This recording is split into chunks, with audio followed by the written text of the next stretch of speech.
কুরআনুল কারীম আমার আল্লাহ বলেন, যদি আমার বান্দারা তওবা করে নেয়, ফাকুলতুস্তাগফিরু রাব্বাকুম, হে নবী আপনি বলে দিন তোমরা যদি তওবা করো, ইন্নাহু কানা গফফার, আল্লাহ তার গুনাহটা maaf করে দেবেন।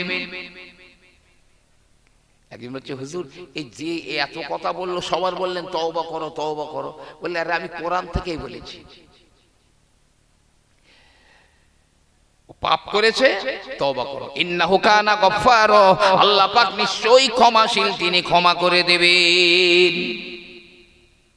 ইউরসিলিস সামা আলাইকুম মিদরার, যে বলেছে বৃষ্টি হয় না, আমি তার বলেছি যদি তওবা করো আল্লাহ বলেছেন বৃষ্টি দিয়ে দেবেন।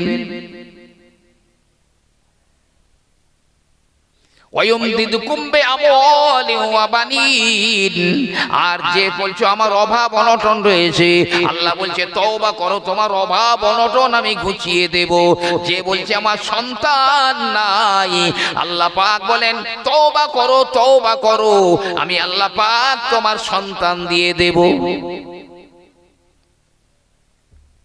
ওয়ায়াজআল লাকুম জান্নাতিন ওয়ায়াজআল লাকুম আনহার, আর যে বলছো আমার খেতি বাড়িতে ফসল হয় না, নষ্ট হয়ে যায়, তাকে বলছি তওবা করো, আমার আল্লাহ বলেছেন তওবা করো, তোমার বাগান বাগিচা ক্ষেতের ফসল আবাদ গুলো সুন্দর হয়ে যাবে, আর আমি আল্লাহ অধিক কিন্তু তোমাদের জন্য নদী প্রবাহিত করে দেব, নদী প্রবাহিত করে দেব। আমার আল্লাহও বড় মেহেরবান, নবী পাকও বড় মেহেরবান। একদিন নবী পাক সাহাবাদের বলছেন, আর সাহাবাদের বলছে এই শোনো, আল্লাহ প্রত্যেকটা নবীকে একটা স্পেশাল দোয়া করার অধিকার দিয়েছেন। নবীদের দোয়া তো কবুল হয়, কিন্তু স্পেশাল অফার একটা দোয়া, যে দোয়াই করবে কবুল হবে। সাহাবায়ে কেরামেরা বললেন, ইয়া রাসূলুল্লাহ ইয়া হাবিবাল্লাহ, সব নবীরা রাসূলেরা কি ওই দোয়াটা করে নিয়েছেন? আল্লাহর নবী বললেন হ্যাঁ হ্যাঁ, সব নবীরা রাসূলেরা ওই দোয়াটা করে নিয়েছেন। সাহাবারা বললেন, ইয়া রাসূলুল্লাহ আপনিও কি ওই দোয়াটা করে নিয়েছেন? আপনিও কি করেছেন? বিশ্বনবী হাবিবুল্লাহ জনাবে মুহাম্মদুর রাসূলুল্লাহ সাল্লাল্লাহু আলাইহি ওয়াসাল্লাম বলেন, ও আমার সাহাবারা, না না না না, আমি রাসূলুল্লাহ ওই দোয়াটা করি না, এখনো তুলে রেখে দিয়েছি, ওই দোয়াটা আমি তুলে রেখে দিয়েছি। কিয়ামতের দিনে আমার উম্মত যখন কঠিন বিপদের সম্মুখীন হবে, তখন ওই দোয়াটা আমি করব, আল্লাহ আমার উম্মত গুলোকে মাফ করে দাও। জোরে বলুন সুবহানাল্লাহ। এই ইমাম হাসান আর ইমাম হুসাইন দুই ভাইকে নবীর আওলাদ, তো তারা তো নবীর কলিজার টুকরা, তাদের মাধ্যমে নবীর বংশ বিস্তার হয়েছে। নবী পাক নিজে উঠছে যে হাসান হুসাইনকে পিঠে নিয়ে ঘুরেছে, শুধু রাজনৈতিক কারণে, গদি পাওয়ার লোভে নবীর কলিজার টুকরা হাসান আর হুসাইনকে শহীদ করে দিতে তারা তাদের হাত কাঁপিনি। কিন্তু দুই ভাই শহীদ হয়েছে কেন? এই উম্মতের জন্য। হাসান আর হুসাইন শহীদ হয়েছে এই উম্মতের জন্য। যেদিন ইমাম হুসাইন রাদিয়াল্লাহু তাআলা আনহু শহীদ হয়ে গেলেন কারবালার ময়দানে,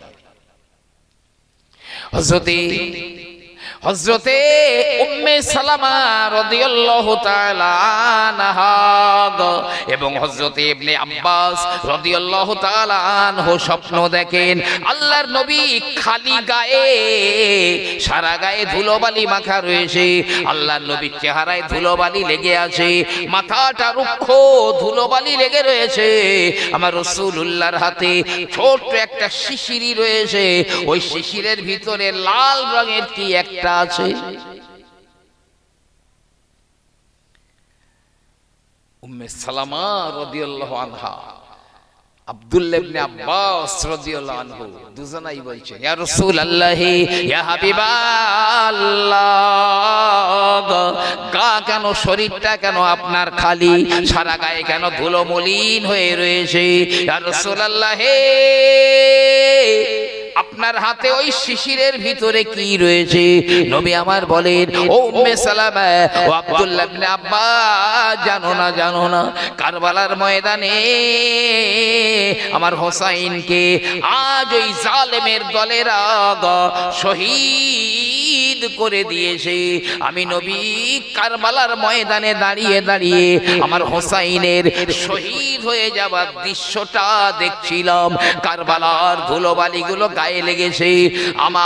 আমার হোসাইন যখন মাটির উপরে পড়ে যায়, নানাজি নানাজি নানাজি বলে ডাকে, আমি রাসূলুল্লাহ থাকতে পারি না গো। তাই আমার হোসাইনের শহীদ হয়ে যাবার পরে ওই রক্তটা আমি শিশিরের ভিতরে রেখে দিয়েছি। কিয়ামতের ময়দানে আমি আমার আল্লাহ পাককে বলবো, আল্লাহ পাক, আল্লাহ আমার হোসাইনকে, আমার হাসানকে কেন বিষ পান করানো হয়েছিল, আমার হোসাইনকে কেন শহীদ করে দেওয়া হয়েছিল? আল্লাহ পাক, এই দেখুন, এই আমার হোসাইনের রক্ত।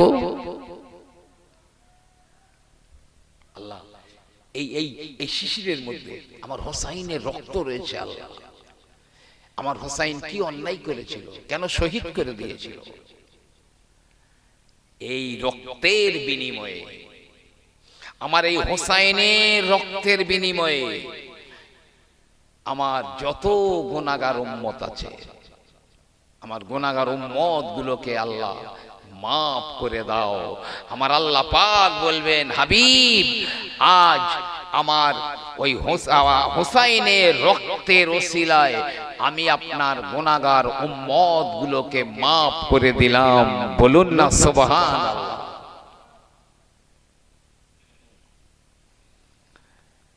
জি, কি মেহেরবান। আরে সব উঠে যাবে জাহান্নাম থেকে জান্নাতে, সব উঠে যাবে।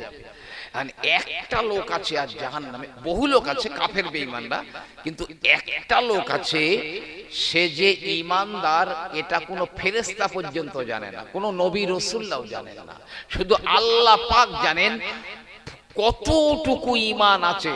যা মনে হয় 50টা আপনার ওই দূরবীক্ষণ যন্ত্র দিয়ে দেখলেও দেখা যাবে না, এত ক্ষুদ্র। আমার আল্লাহ রাব্বুল আলামিন বলেন, ফামান ইয়ামাল মিসকালা যাররাতিন খায়রান ইয়ারা, কেউ যদি যাররা পরিমাণ ভালো কাজ করে আমি আল্লাহ পাক তার প্রতিদান দিয়ে দেব। ওয়া মান ইয়ামাল মিসকালা যাররাতিন শাররান ইয়ারা, কিন্তু কেউ যদি যাররা পরিমাণ গুনার কাজ করে আমি আল্লাহ পাক তার প্রতিদানও তাকে দিয়ে দেব। আল্লাহ পাক এবারে ইচ্ছা করবেন ওই মানুষটাকে জাহান্নাম থেকে আমি ওঠাবো। সে যে ঈমানদার এটা কেউ জানবে না। তো আল্লাহ ফেরেশতাদের বলবেন, এই ফেরেশতারা ওই লোকটাকে সেই জাহান্নামের গভীর থেকে তুলে এই জাহান্নামের দরজার চৌকাঠে এনে দাঁড় করিয়ে দেয়। তো ফেরেশতার ওই জাহান্নামের একদম গর্ত থেকে টেনে টেনে এনে জাহান্নামের দরজায় দাঁড় করিয়ে দেবে, নিচে মুখটা জাহান্নামের দিকে। অনেকক্ষণ পরে লোকটা বলবে, আল্লাহ একটা কথা বলবো। কি বলবি? আল্লাহ সেই জাহান্নামের সেই গর্ত থেকে তুলে আমার যখন এই দরজা পর্যন্ত এনেছো, আল্লাহ একটুখানি আমার এই ওই চৌকাঠের উপরে তুলে দাও না আল্লাহ। আল্লাহ বলছে, আমি যদি তোর ওখান থেকে এই চৌকাঠে তুলে দেই আর কিছু চাইবি তুই আমার কাছে? বলে, না আল্লাহ, আমার আর কিছু চাওয়ার নেই। তা আল্লাহ ফেরেশতাদের বলবেন, এই ওকে ওই নিচে থেকে জাহান্নামের চৌকাঠের উপরে তুলে দে। তো ওই মুখটা জাহান্নামের দিকে ঘোরানো আছে। অনেক সময় পার হয়ে গেল, ওই লোকটা অনেকক্ষণ পরে বলে, ইয়া আল্লাহ, একটা কথা বলবো আল্লাহ। এই কি বলবি তুই? আল্লাহ সেই যখন জাহান্নাম থেকে তুলে জাহান্নামের চৌকাঠে দাঁড় করিয়ে দিয়েছো, তো মুখ তো জাহান্নামের দিকে ঝলসে যাচ্ছে, শুধু মুখটা একটু ঘুরিয়ে দাও না আল্লাহ। আল্লাহ খুব রেগে যাবেন, এই তুই বললি কিছু চাইবো না, আবার বলছিস। আদম সন্তান বলে এক আর করে এক। এই তোর মুখটা যদি ঘুরিয়ে দেই, আর কিছু চাইবি তুই? আল্লাহ আর কিচ্ছু আমার চাওয়ার নেই। তা আল্লাহ বলবে দে ওর মুখটা ঘুরিয়ে দে। মুখটা ঘুরিয়ে দিয়েছে। অনেক সময় যাবে, মানে আল্লাহ কত বড় মেহেরবান। অনেক সময় পরে এই লোকটা আবার ডাকবে, ইয়া আল্লাহ। আল্লাহ বলবে কি হয়েছে রে? আল্লাহ এবার একটা কথা বলবো। কি বলবি? আল্লাহ সেই যখন জাহান্নাম থেকে তুলে এত দূর এনেছো, আমার এই গেট থেকে একটু দূরে সরিয়ে দাও না। আল্লাহ পাক বড় রেগে যাবেন, ডাঁট ডপট করে বলবেন, হে আদম সন্তান, তোর জবানে ঠিক নাই। তুই মুখে বলিস এক, কথা কাজে করিস আর এক। না না না, আমি আল্লাহ পাক যদি তোকে ওখান থেকে দূরে সরিয়ে দিই, আমার কাছে আর কিছু তুই চাইবি নাকি? না না না আল্লাহ, এটা আমার লাস্ট, একদম আর কিছু চাইবো না। আল্লাহ পাক বলবেন, হে ফেরেশতারা, আমার ওই বান্দাকে একটু দূরে সরিয়ে দে। অনেক দূরে সরিয়ে দিয়েছে জাহান্নাম থেকে। অনেকক্ষণ পরে থেকে থেকে মুখ চুল করছে, আল্লাহ এই কি হলো? এবার একটা কথা বলবো। তুই আবার কি বলবি রে? বললি তো আর কিছু চাইবো না। বলে আল্লাহ এই জাহান্নামে পুড়ে পুড়ে তো কালো হয়ে গেছে, একদম কয়লা। ওই বাহারুল হায়াত রয়েছে, ওখান থেকে একটাবার যদি আমার চুবিয়ে নিয়ে আসতে, এই কয়লার মতো চেহারা থাকতো না, একদম পূর্ণিমা চাঁদের মতো জল জল করতো চেহারাটা। একটুখানি ওখান থেকে একটু চুবিয়ে আনো না। আচ্ছা তোর যদি ওই ওখান থেকে একটা ডুব মেরে মারিয়ে নিয়ে আসি, আর কিছু চাইবি তুই? বলছে না আল্লাহ, এবার তুমি একবার দেখো, আর একদম মোটেও চাবো না।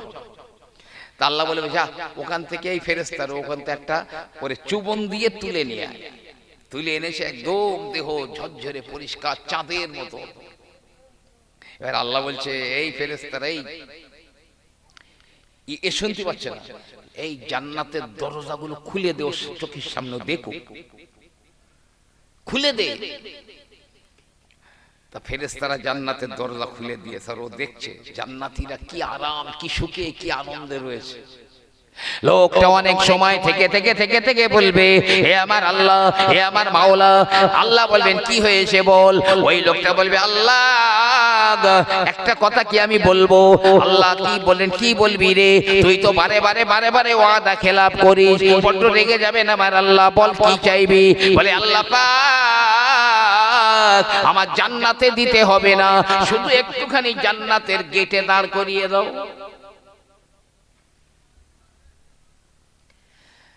আমি বলতিস না আমার জান্নাতে দাও, শুধু একটু বেহেশতের ওই যে দরজার চৌকাঠ, ওখানে একটু আমার দাঁড় করিয়ে দাও। আল্লাহ বলবেন ঠিক আছে, তা তোর যদি আমি ওখানে দাঁড় করিয়ে দেই, আর চাইবি কিছু? আল্লাহ শুধু এবার একটা বার দেখো, কথা দিচ্ছি আমি আর মোটেও কিচ্ছু চাইবো না। আল্লাহ বলবে যাই ফেরেশতারা ওর ওই জান্নাতের চৌকাঠে দাঁড় করিয়ে দে।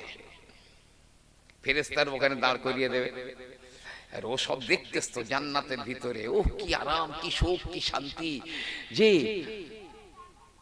অনেকক্ষণ পরে বলবে আল্লাহ ইয়া আরহামার রহিমিন, এই তোর আবার কি হলো? তো তো মুআমেলা শেষ।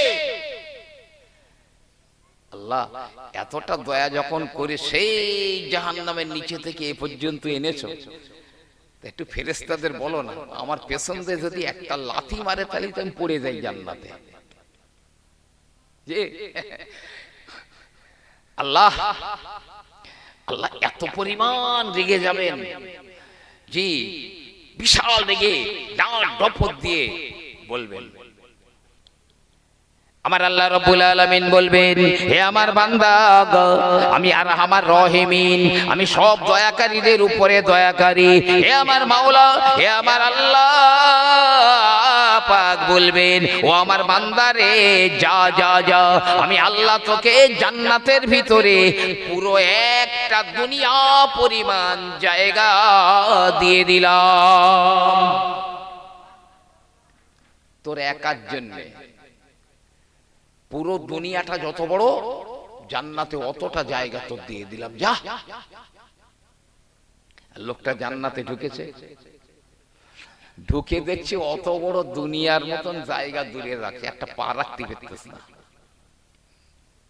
হাদিস পাকে এসছে, হাদিসে ও একটা পা রাখতে পারছে না, বার হয়ে এসছে, জান্নাত থেকে বেরিয়ে এসছে। আল্লাহ, আমি গুনাহগার, তাই বলে আল্লাহ তুমি আমার সঙ্গে এরকম করবে? আমি গুনাহগার ঠিকই, তা তুমি আমার সঙ্গে এইরকম ব্যবহার করবে? আমার সঙ্গে তামাশা করছো আল্লাহ, তুমি ঠাট্টা করছো? হাদিস পাকে এসে আল্লাহ পাক হেসে ফেলে দেবেন, তার কুদরতি হাসি আমার আল্লাহ পাক হেসে ফেলবেন।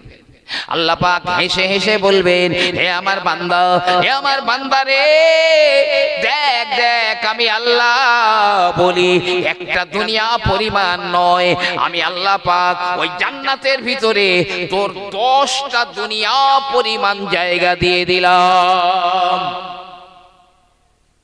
10টা দুনিয়া পরিমাণ জায়গা দিলাম, যা। লোকটা ঢুকে দেখবে পুরো 10টা দুনিয়া, 10টা পৃথিবী পরিমাণ জায়গা শুধু তার একার জন্যই দেওয়া হয়েছে। সেটা বলুন না সুবহানাল্লাহ। ও যদি 10টা দুনিয়া পরিমাণ জায়গা জান্নাতে দেয়, তো দুনিয়ায় যারা নামাজি, পরেজগার, যে যারা ভালো হয়ে চলে, দিনের পথে চলে, তাদের না জানি আমার আল্লাহ পাক কতটা দেবেন, কতটা দিবেন। আমার আল্লাহ পাক অত্যন্ত মেহেরবান, অত্যন্ত দয়াবান, যে তওবা করবেন সঙ্গে সঙ্গে আমার আল্লাহ পাক কবুল করে নেবেন। আমি বলছি, তার আগে একবার খুব মহব্বতে, শুধু বলছি বলে না, আমি ঘুম ভাঙানোর জন্যও বলছি না, আর নিয়ম পালন করার জন্যও বলছি না। নিজের বডিটা এখানে থাকবে, আর অন্তরটা, দিলটা মদিনার সবুজ গম্বুজের ভিতরে ঢুকিয়ে দিয়ে মহব্বতের নবীর উপরে একবার দরুদ পড়েন, আল্লাহুম্মা সাল্লি আলা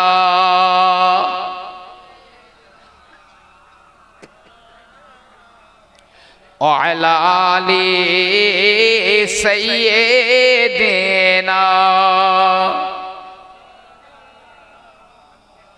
बाहर तूफान का मुझको कोई गम नहीं, बाहर तूफान का मुझको कोई गम नहीं, मुझको मल्ला का कोई जरूरत नहीं, मेरे किश्ती का हाफिज खुद है खुदा, और कमली वाले सफीने में मौजूद है। अल्लाहुम्मा सल्ली अला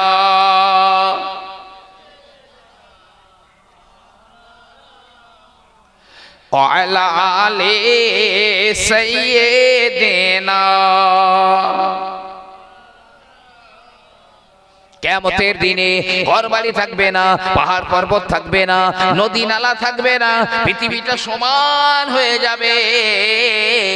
আমার আল্লাহ পাক জিবরিল আমিনকে বলবেন, ও জিবরিল, যাও যাও আমার নবীজিকে, আমার নবী পাককে কবর থেকে উঠিয়ে আনো।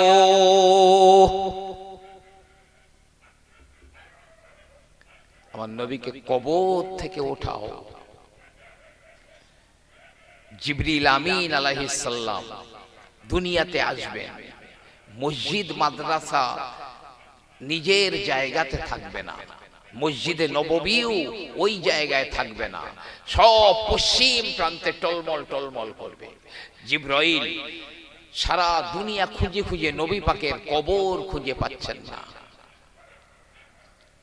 জিবরিল আমিন আলাইহিস সালাম আল্লাহ রাব্বুল আলামিনের কাছে ফিরে যাবেন আর বলবেন, আল্লাহ পাক গোটা দুনিয়াটা সমতল হয়ে গিয়েছে, না না না আপনার নবীর কবরটা খুঁজে পেলাম না। আল্লাহ পাক বলবেন, এ জিবরিল চলে যাও, দুনিয়ার জমিনে চলে যাও, গিয়ে দেখো যে জমিন থেকে নূরের ফোকাস বার হয়, নূরের ফোকাস বার হয় আর মেশকা আম্বারের মতো সুগন্ধ বার হয়, ওই জায়গাটাই হলো আমার প্যারা রাসূলের কবর। জিবরাইল, মিকাইল, ইসরাফিল, আজরাইল সবাই আসবেন, সব আসবেন। জিবরাইল ডাকবেন, ইয়া রাসূলুল্লাহ, ইয়া হাবিবাল্লাহ, ইয়া সাইয়্যিদাল মুরসালিন, ইয়া ইমামাল মুরসালিন, ইয়া খাতাবান নাবিয়িন,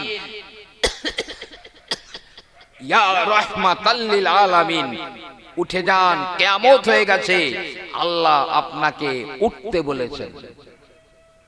কত নাম ধরে ধরে ডাকছে, কিন্তু না না না আমার রাসূলুল্লাহ জবাব দেবেন না, কবর থেকে কোনো আওয়াজ বার হবে না। জিবরিল আমিন আমার আল্লাহ পাকের কাছে চলে যাবেন, এ আমার মাওলা, এ আমার আল্লাহ, আপনার নবীর কত নাম ধরে ধরে আমি ডাকলাম, কিন্তু আল্লাহ আপনার নবী তো কোনো জবাব দিলেন না। জিবরাইল, কি নাম ধরে ডেকেছো আমার নবীকে? কি নাম ধরে ডেকেছো? আল্লাহ, আমি ইমামুল মুরসালিন, খাতামান নাবিয়িন, রাহমাতাল লিল আলামিন, ইয়া হাবিবাল্লাহ, কত নাম ডেকেছি।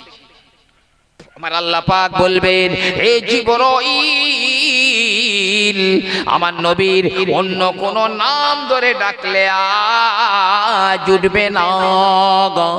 আমি আল্লাহ পাক আমার নবীজিকে ডাকবার জন্য তোমার একটা নাম বলে দেই, ও জিবরাইল, কই আমার নবীর কবরের ধারে গিয়ে যদি একবার ওই নাম ধরে ডাকো, আমার নবীজি জবাব দিয়ে দেবে।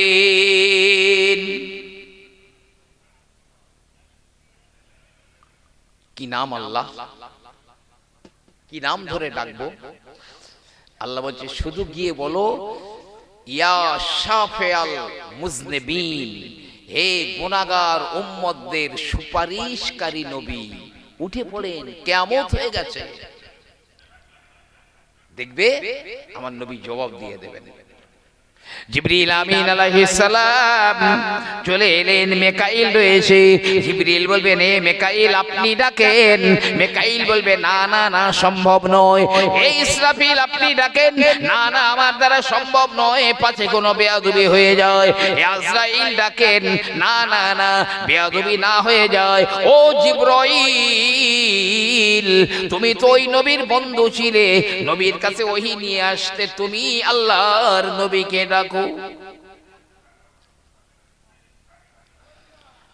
জিবরিল আমিন বলবেন, ইয়া শাফিআল মুজনিবিন,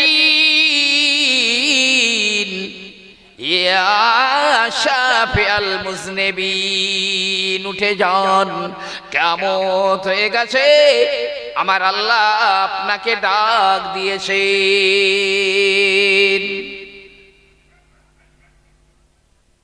সঙ্গে সঙ্গে আমার রাসূলের কবর মোবারকটা ফেটে যাবে, কবর শরীফটা ফেটে যাবে। আল্লাহর নবী কবর থেকে উঠবেন, উঠে চারিদিকে দেখবেন, এই জিবরাইল, আমার উম্মত গুলো সব কোথায় গেল? ওরা কি পুলিশ রাতে আটকে গেল নাকি? আমার সে উম্মত গুলো কই? আমার উম্মতের খবর দাও, তবে আমি নবী পা উঠাবো, তা না তো আমি একটা পা তুলব না।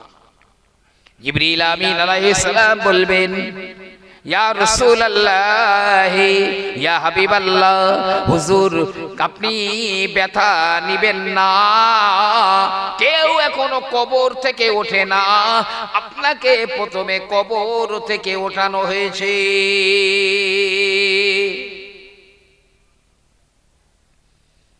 এই উম্মতের প্রতি আমার নবী পাকের বা কি দরদ। একদিন নবী পাক দোয়া করছে খুব আবেগের সঙ্গে, আল্লাহ আমার মহব্বতকারীদের সঙ্গে আমাকে তাড়াতাড়ি মিলিয়ে দাও, আল্লাহ আমার ভালোবাসার মানুষদের সঙ্গে তাড়াতাড়ি আমাকে দেখা করিয়ে দাও।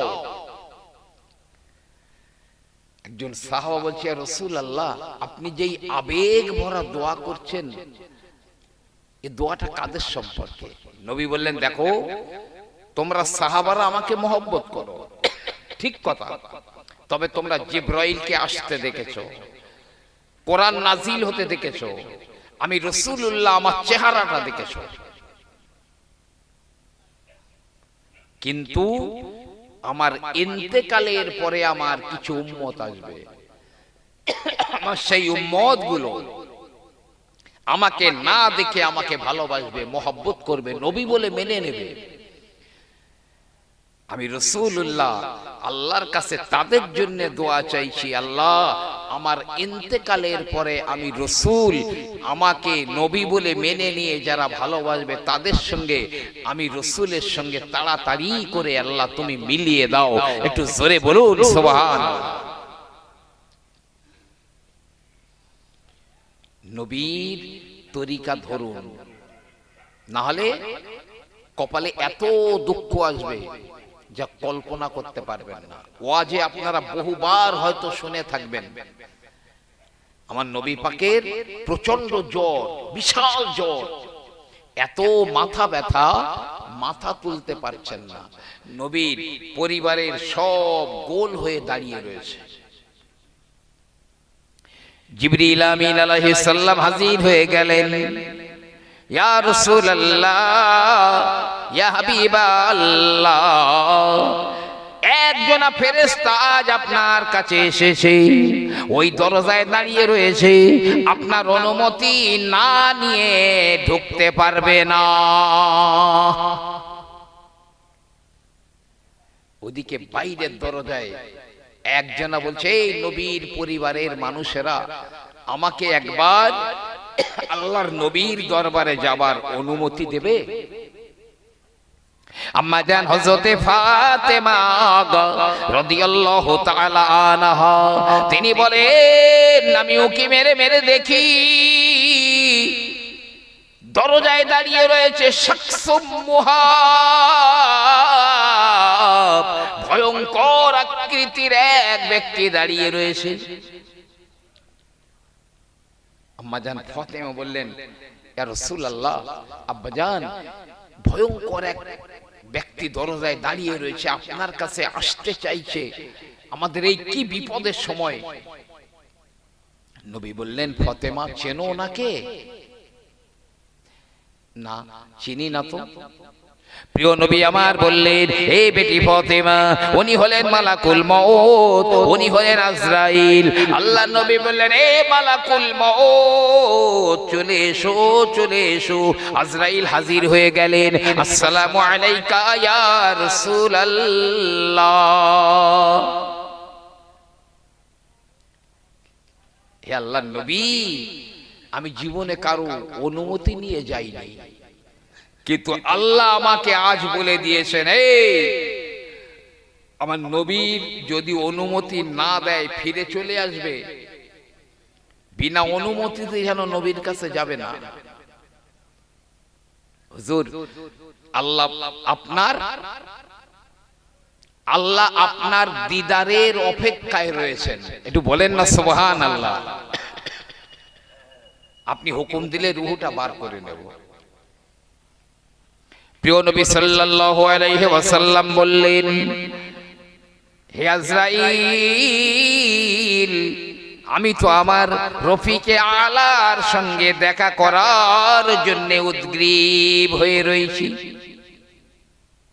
নবীজি মাথার কাছে একটা পাত্রে পানি রয়েছে, ঠান্ডা পানি, আর আমার নবী পাক ওই পানিতে হাত বুড়িয়ে মুখে লাগান আর উপরের দিকে তাকিয়ে বলছেন, ইয়া রফিকে আলা, ইয়া রফিকে আলা, ইন্নাল মাউতা সাকরাত।